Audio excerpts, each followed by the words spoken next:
د خبریالۍ د درسونو مینوالو سلامونه.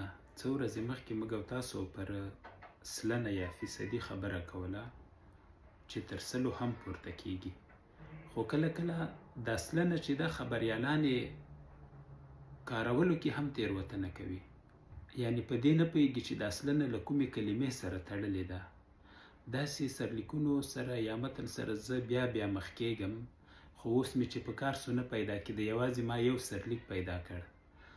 سرلیک دی وایي 40 سلنه له جګړې وتلي هیوادونه بیرته د شخړو له ګواښ سره مخ کېږي. دلته خبره سرچپه راغلې ده، یعنی دا سلنه باید له هیوادونو مخکې راسي، خو دوی له جګړې مخکې راوړي. معنا داسې ده چې کومو هیوادونو کې اوس جنگ دی، خو 40 سلنه ختم سوی جنگ او 80 پاتې دی، نو دوی د جنگ له ګواښ سره مخ دي. خو خبریال ځان سره دا سوچ نه دی کړی چې نو دې کې چې جنگ روان ده، نو بیا ګواښ ته خو اړتیا نشته، ځکه عملاً په جګړه کې دي.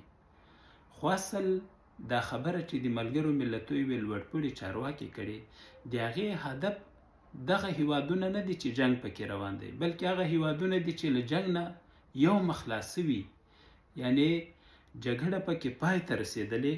خو دا وایي چې کومو هیوادونو کې جنگ پای ته رسېدلی، د دوی له ډلې 40 سلنه هیوادونه بیا هم د جنگ له ګواښ سره مخ کېږي.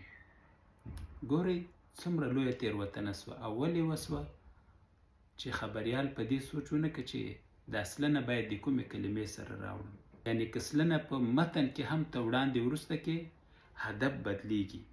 دلته باید سرلیک داسې راغلی وای چې له جګړې وتلي 40 سلنه هیوادونه بیرته د شخړو له ګواښ سره مخ کېږي.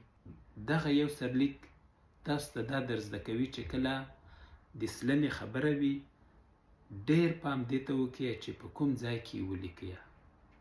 ډېره مننه.